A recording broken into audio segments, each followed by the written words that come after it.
get started. Start off with the Pledge of Allegiance. The flag is behind everyone. Pledge allegiance to the flag of the United States of America, to the republic for which it stands, one nation, under God, indivisible, with liberty and justice for all. All right, so we are being recorded by Norton Media. So if you are recording, please let us know. First item is approving the minutes from the September 8th open meeting. I did have one correction that I came across on the last page. I believe the last vote said 4-0, and I believe it should say 5-0. Yep. Thank you. That was the only change for me. Did the committee have anything else? No. Okay. Entertain a motion to approve the minutes with the change to 5-0 on the motion. So moved. For a second. Second. All those in favor? Aye. Okay. Next item is the warrants. Mrs. Cohen. I've reviewed and approved the following warrants. School expense warrant, September 15th, 2022, $1,851,555.86. School payroll warrant, September 8th, 2022, $1,097,205.74. I wish to enter that into a public record. Just on the meeting minutes as well, can we change that to Mrs. Sherry Cohen? Is it Mr.? She's a nice guy. And that's something. All right, next is the student representative updates. Malia and Antonio. Everything has been going great at the L. Mr. Gagan said, quote, the fourth graders have transitioned to the point where they know the building better than I do. The fifth graders have been amazing at setting the tone and leading by the example and being role models to the fourth graders that are getting better at knowing the school. They have a brand new book vending machine that is in their main foyer. The PTO purchased it with funds raised by Boosterthon the last couple of years and is filled with amazing book choices for the kids. They can earn a coin for a book by either being nominated for a good news call of the day, which can be anything positive a staff member sees or wants to nominate a student for, or if students accumulate 50 hashtags for showing expected behavior, they can also earn a coin to pick a book. It has been such a hit, the kids love it and want to do their best to earn a coin. So at the LGN from Principal Higgins, the LGN celebrated Dot Day at LGN last Thursday, which is a day for celebrating creativity and literacy based on Peter Reynolds' book, The Dot. He said that there were lots of fun reading and art activities, and they also celebrated something called Start With Hello Week this week, which is all about inclusion and acceptance. He said that there is lots of positivity flowing through the hallways at the LGN. And then at the middle school, students at Norton are really settling into routines in classroom. Clubs and activities are in full recruitment mode for participants. The seniors have their sunrise breakfast coming up and senior cruise next week. Project-based learning will be a big focus of some of the teachers this year. Last June, 23 teachers took part in a 3-day training called PBL 101. Those teachers are finishing the designs of their program, and some have begun implementing them. One design element of project-based learning is collaboration with outside experts. The high school has so far seen collaborations with iRobot, the Norton Land Preservation Society, and other community members, with many more to come. I think that's all from us. Yeah. Okay. Good. Thank you. Next, Dr. Marcus for the opening of school. Thank you very much, everybody. Welcome to JCS. We hope that you found it all right. Been a few years, but we got here. Got to see our nice new lobby and all the great things that are happening here. So as you know, we are the Sea Turtles now. That happened last year, and so we've got Sea Turtle things happening all over the place. Including a little movie before you leave. Make sure you watch that movie that was out there featuring Mrs. Baker and I as the stars. We welcomed 541 students, which is actually 13 more students than we ended with at the end of last year. So that's, I think, an important number. Of those 541, 126 of them are brand new to JCS. So That's important for us to remember, that we're taking care of lots of folks who are new, lots of families and lots of kids who are new to us. We also welcomed 8 new staff members this year. We're pleased to bring over Erin Corkery, a school nurse who came over from the high school. We welcomed 3 new first grade teachers, 2 from outside the district, Mrs. Emma True and Mrs. Carrie Munson. And then we stole Miss Tori Trotman from the and she's fabulous, and we're glad she's here. In first grade, we also welcomed a new step teacher, Mrs. Lisa Ricketts, who's started fantastic. We also had a couple new paras come over from other buildings, Nina Russo and Megan Gill. We also welcomed a new cafeteria person, Tony DeMarco, and we have a new custodian with us, Mr. Paul McManus, who came over from the middle school. So we're thrilled to have those folks here. As you know, the Year of Adventure is all about all kinds of things that we can do. We were very fortunate, very grateful for our SPO who provided the funding to take our staff over to Treetop Adventures in Canton. So we got a few pictures we'll show you real quick of the JCS staff, and yes, that's you, Miss Taylor. That's all right, Miss Corgnali's in one of these pictures. So this is us up in the trees, and hang on, there we go. Okay, there's me and Mrs. Gilio. There's some of our teachers way up high. Yeah, hold on, you're there. A couple of friends up there. There's up pretty high.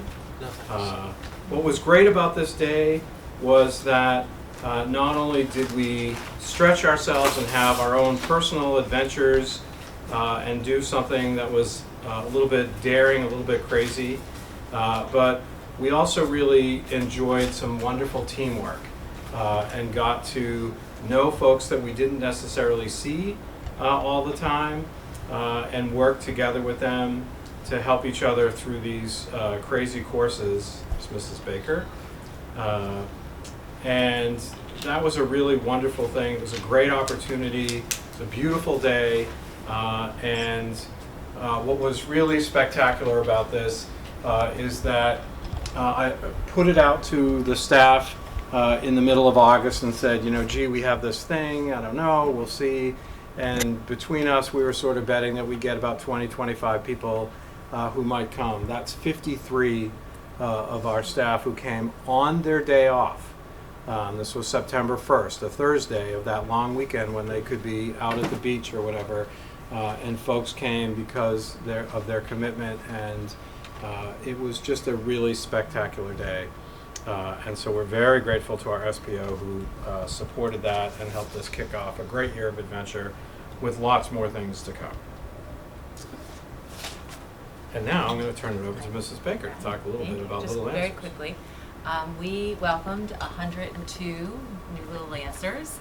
If you want, we can scroll through quickly so that they have it. We enjoyed Officer Robichard in the beginning of school. He came out and gave stickers to all of our kids, which was very nice and fun. They loved it. And this was the first day of school and the first week of school.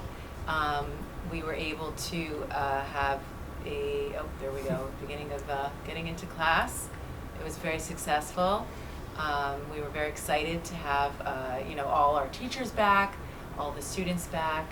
And then we also were able to play inside, and then you'll see some pictures outside of our students playing when it was sunny and nice, but now I just saw the sun come out, so that's great. And then we had, this is gym, so we had our first gym class, which was very great.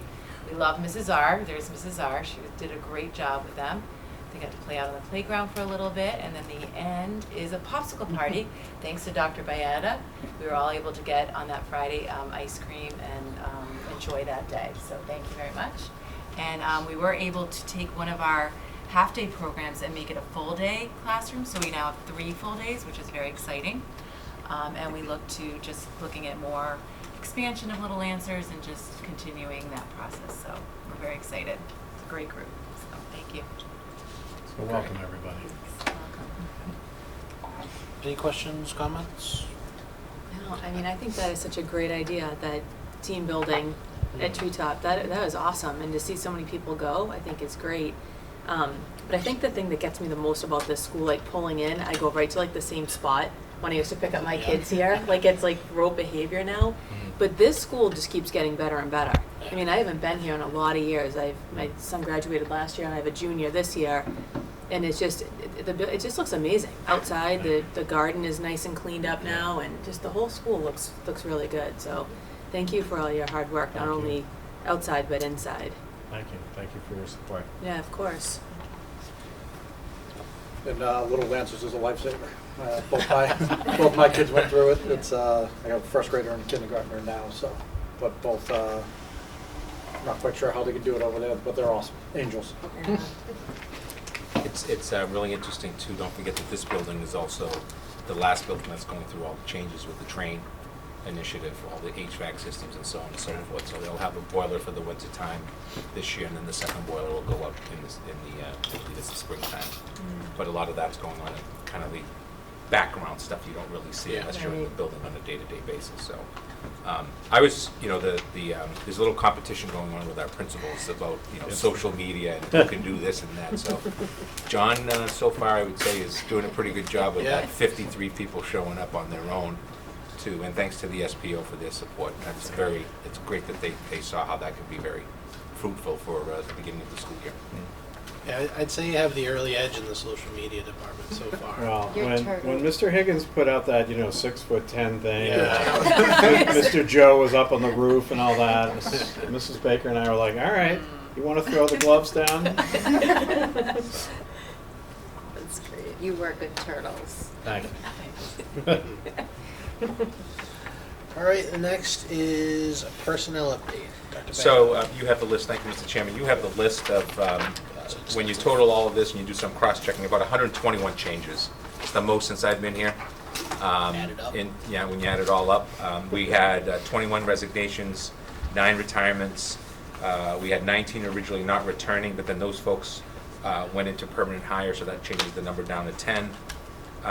We had return from leave of absence, which is also part of the resignation, no longer here, or for a year in this case.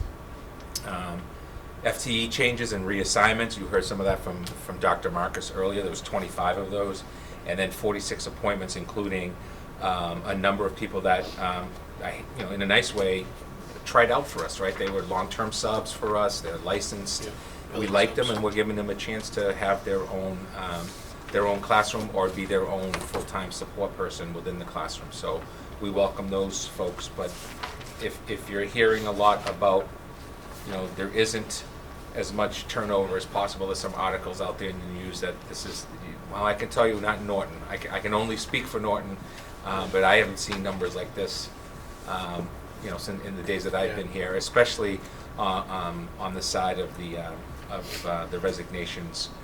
And then also, so as you see, July 8th, June 30th, October 14th coming up, retirements that we didn't know about. So kind of a hodgepodge of a lot of different things. We, of course, thank all of those people.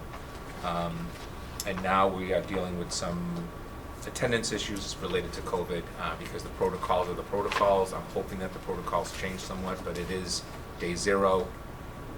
Test result or not feeling well, one or the other. You don't have to wait for a test result. And then 5 days you're not here. And so that's causing some stress on us.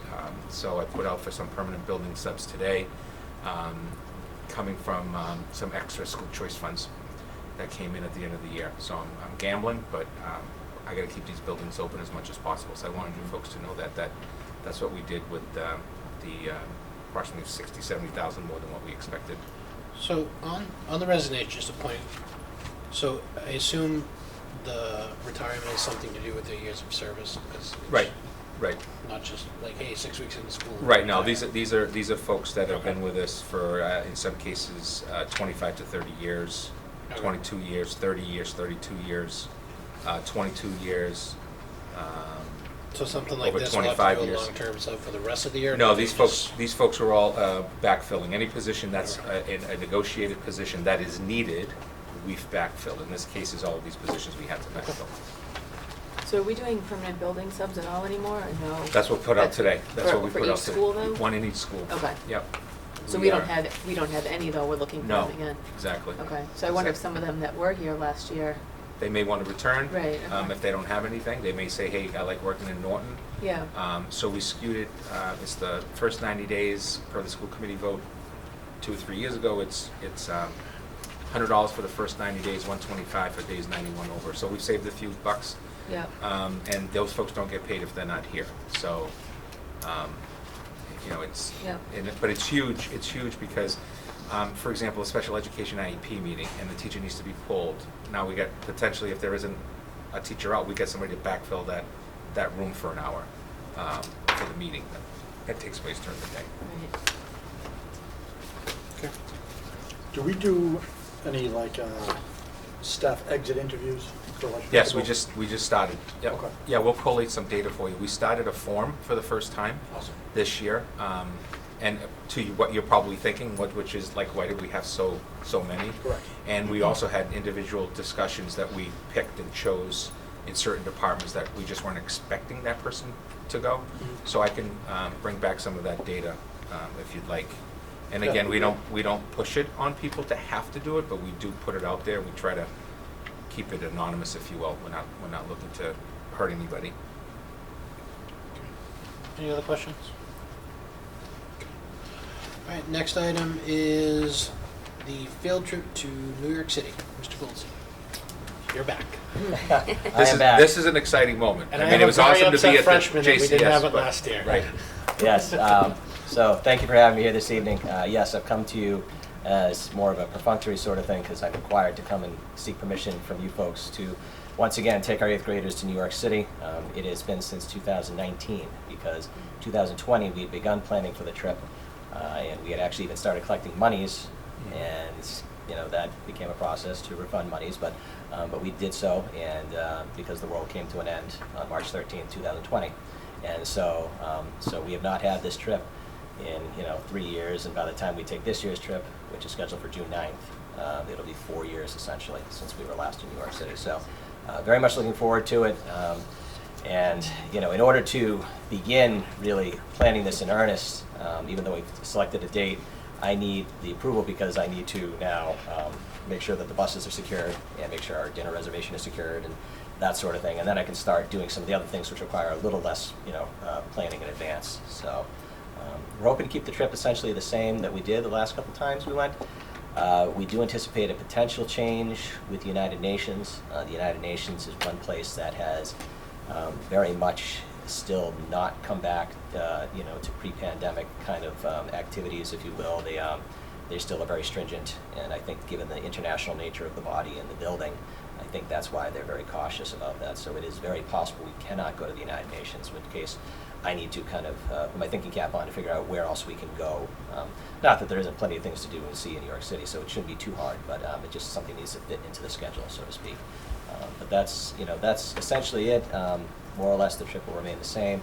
Last couple of years, we made the significant and excellent choice to take the buses to New Haven and get on the Metro North in New Haven and take that into Grand Central, and that proved just instrumental in making sure the day ran much smoother. And so we intend to do that again.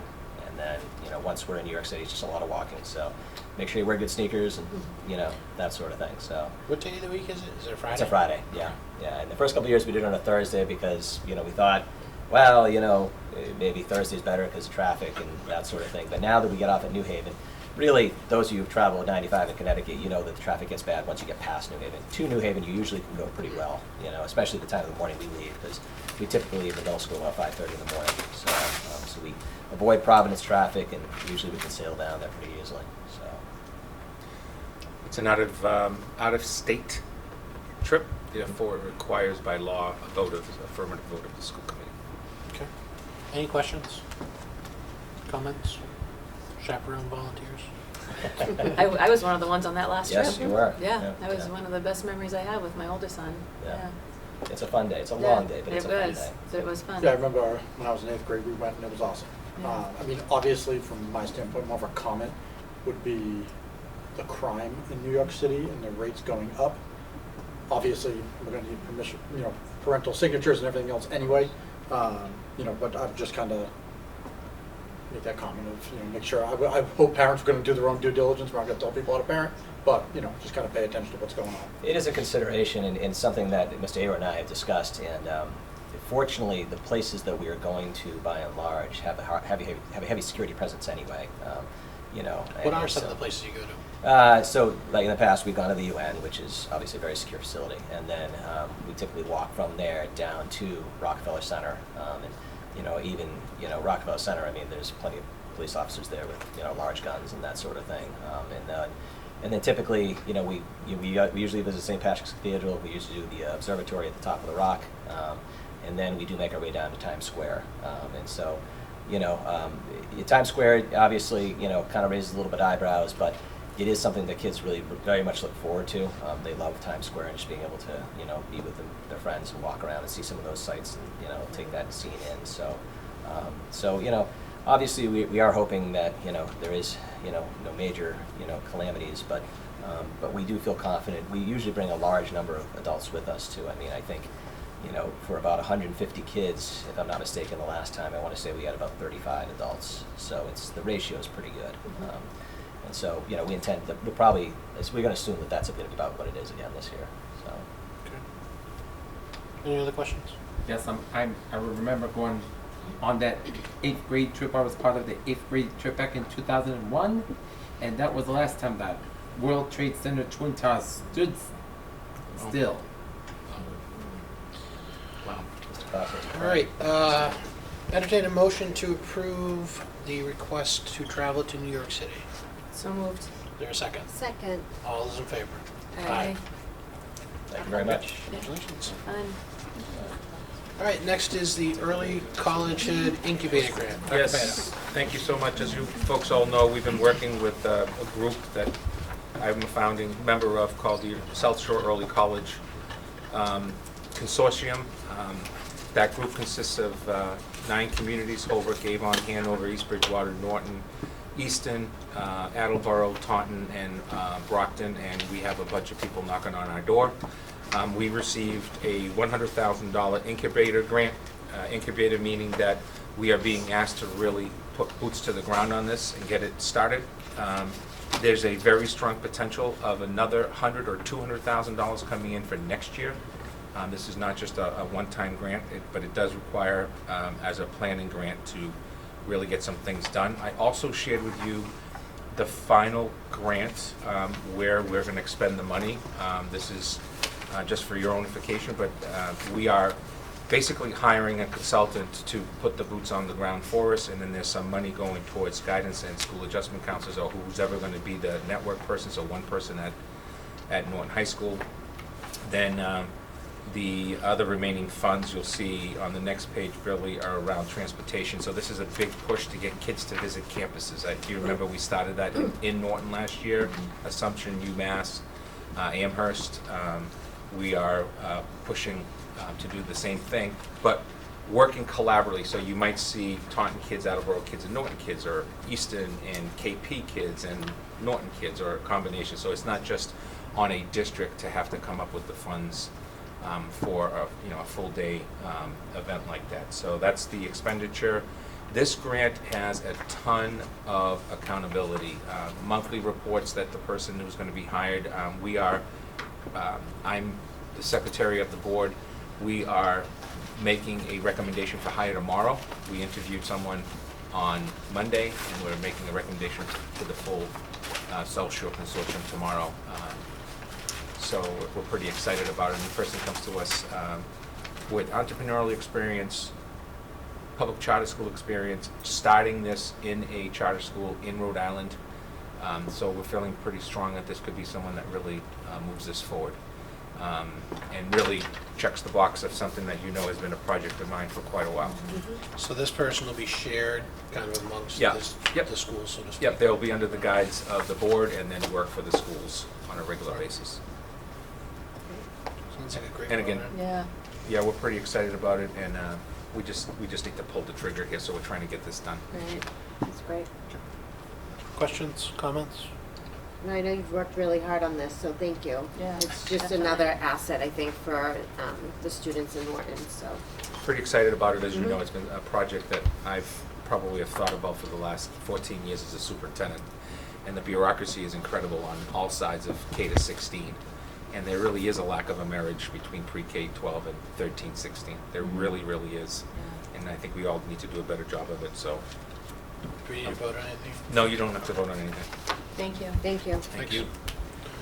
Next is the Homeland Security Grant. All right, so this is a whopper This is an of a interesting grant. one. This is a very interesting grant. It's for $634,307 that comes out of the Homeland Security Federal. And it is a children's hospital. And the way that this got about is, if you remember, I worked a little bit with the, put it together, the anti-vaping grant. So we were working with various professors from Harvard, Children's, and so on and so forth as consultants and as support staff, because they're in the field of this information. And so they reached out through MPY, which is the Mass Partnership for Youth that we belong to, and basically said they would like to take a look at raising societal awareness around two key areas. One is this very strong radicalization movement that's taking place within the United States. Much of it, most of us as parents and even as educators, we don't know about. It's happening in very interesting areas. Games, for example, that students use on video, that type of stuff. And it's not seen, and it's targeting young children. And then, of course, school violence, which is typically a little bit older crowd. Middle school, high school is where we've seen that, and why. So the idea is to raise societal awareness. And we are one of 4 school systems: Bedford, Norton, Essex North, and Hudson. So we're pretty excited about it because it's an opportunity for us to utilize the MAP program out of Boston Children's Hospital, go through training with that. And then I think the one that's the most important one to us, which is the threat assessment system. You know, really getting down into looking at what are the threat assessments that we should be looking at. As you know, we do a lot of suicidal prevention type of screening. We're currently working on, you'll be hearing about the IMTSS process, where we're looking at screeners all the way through high school on academic and discipline and all of that stuff. This is going to that area of how do we really bring some of that violence and radicalization process and really know about it as educators. How do we see it in the school?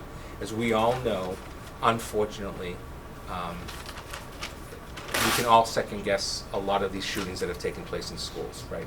There's been a lot of flaws. I'll speak as an educator, by educators, by police, as we know from a recent one, from community, not maybe spending the money that they should have on safety. A lot of finger pointing.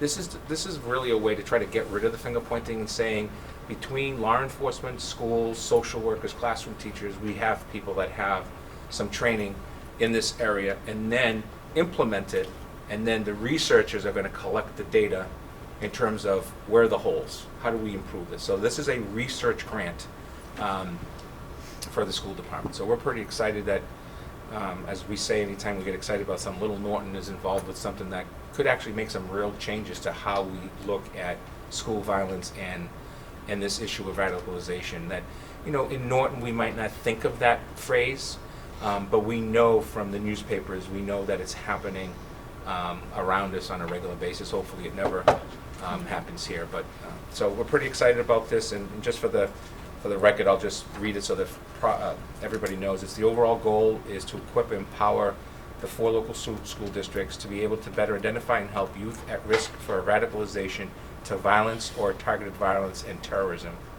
The Children's Hospital Corporation proposes to do this through the establishment of school-based threat assessment teams, or TATs, increasing awareness of signs of radicalization or violence risk, facilitating referral pathways, that's a major one, by the way, to the school-based TATs, and supporting robust assessment management, and intervention, and referred youth through coordination and connection with Mass Area Prevention Program at Boston's Children's Hospital.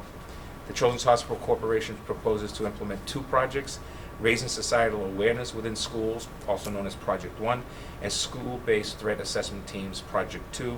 Under Project 1, the Children's Hospital Corporation will deliver awareness training for staff and students based on existing DHS Community Awareness Briefing curriculum and customized for the school setting, so age appropriate as an example. And Project 2 will establish school-based TATs in 4 Massachusetts school districts representing a range of geographic diversity and student populations. I would not be surprised if you folks in some way, shape, or form as elected school committee members aren't involved in this, and I say that from the perspective as what's your role when in fact something negative happens, right? As you know, our current role is we act through the chair and informs the committee. I and the chair inform the public. If it's a criminal situation, we take the lead from the chief and communications office and how to contact, and we haven't had any of those, but you know, it's worked all the other times the way that we put things into place. So really excited about it. I know it's a ton of work. I am leading that grant for the district. That is, I'm not putting even more work on my folks. I'm going to really try to be the key person on this grant for the district. How do you guys find grants like this, and who like applies for them? So- because, I mean, look at the 4 communities. This They're is random. Right. So this is a total. I'm not saying this for ego at all. We belong to MPY because MPY does a ton of stuff on anti-suicidal. The Mass Partnership for Youth wasn't down this way until 3 years ago, and just before COVID hit. And the idea behind that organization is that it has connections to the major hospitals, law enforcement. It started in Middlesex County between superintendents and police chiefs, and then it came together and became statewide. And it costs 68 cents per student to belong. And everything that our staff gets from them is free. The only thing I have to do is release the staff member and get a sub for the day if they require one.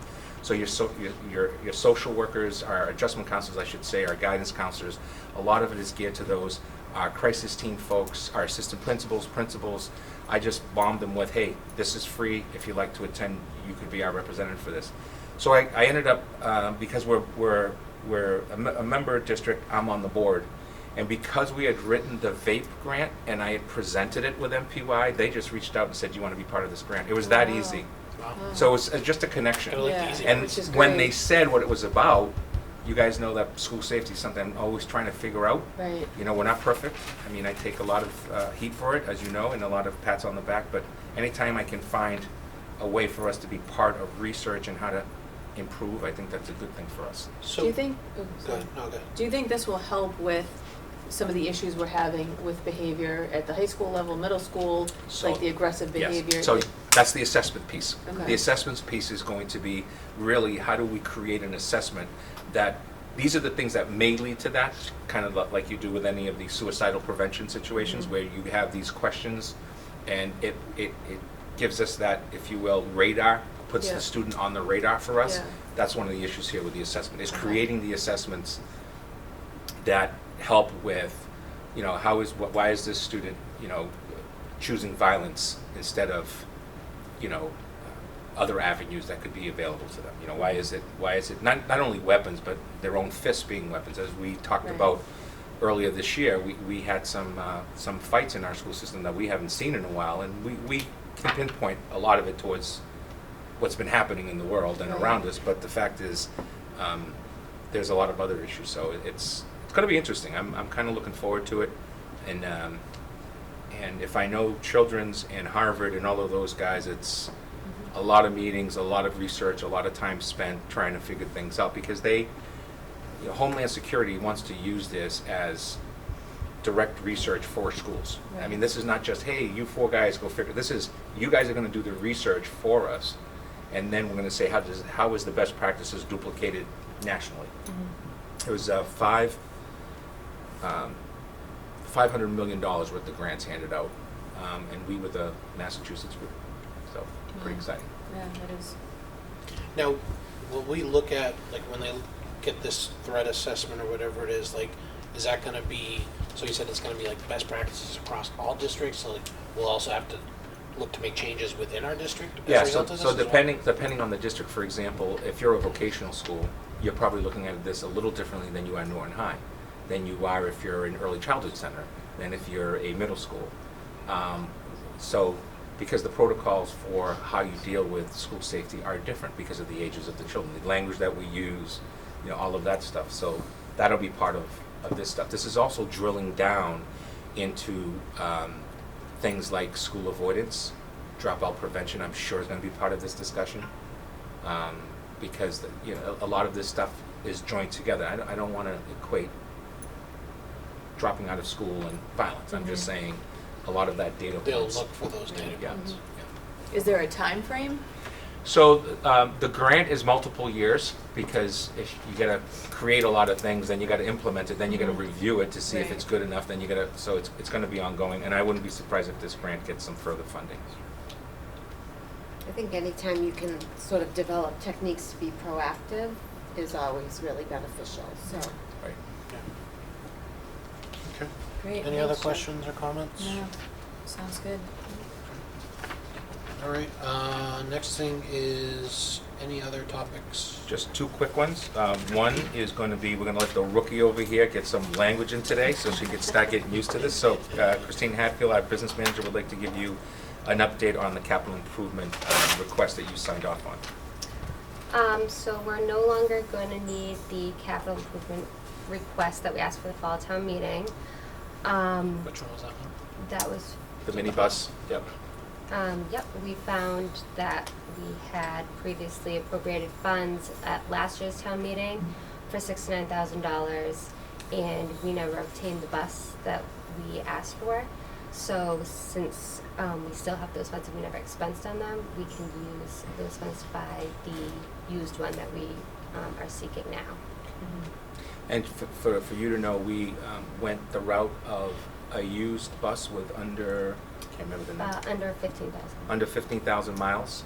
It was with a school. It is painted red. It's going to be changed the color. And the total package that we're requesting from the town of that 69 is actually we're only using about 54,000 with the paint job. So, and with such low mileage, it was a lease. It was only used within that small, I believe it was a small private school. So it's a win-win. We're 10 to 12 months out for a new one, and we cannot continue to use the small one that we have for athletics. It's just not, we don't want to do it. So you'll get this right away? Yeah, we can get it in Maybe next week. next Oh, week. okay, good. Okay. So it's even better for Yep. us.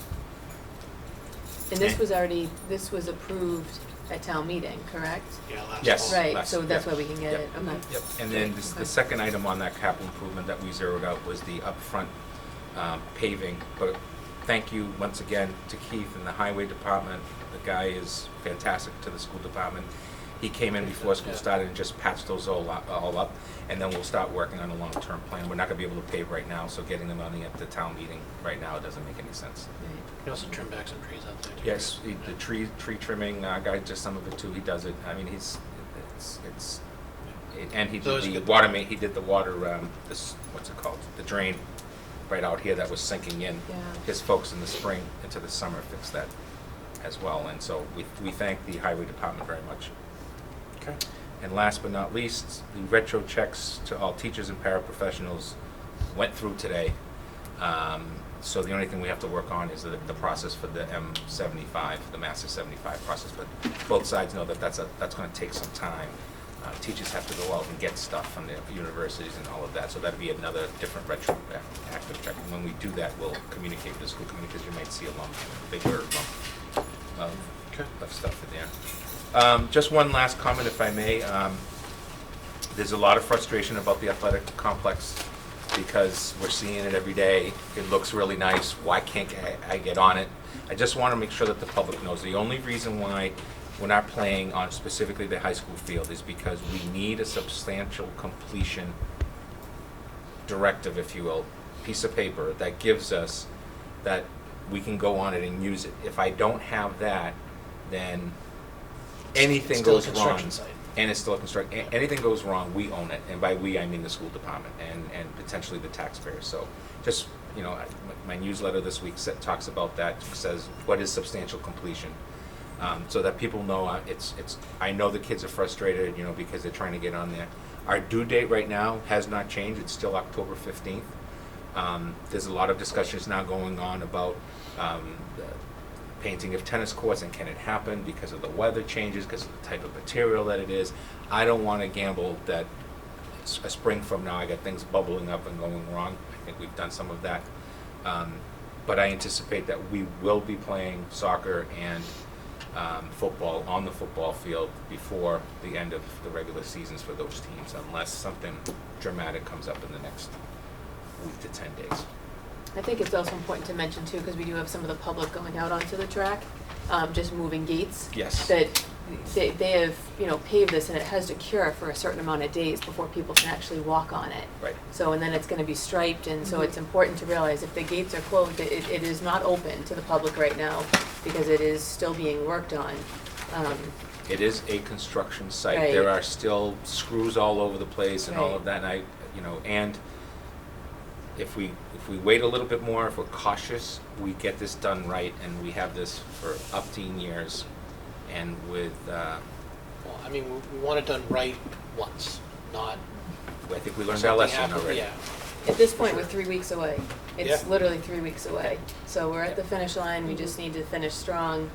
And we had delays at the beginning of this project that were not under our control. Right. I don't want to throw anything, I'm just Right. saying, we're dealing with, and not on top of that, we have a local school system that was just told that their turf's not gonna be done.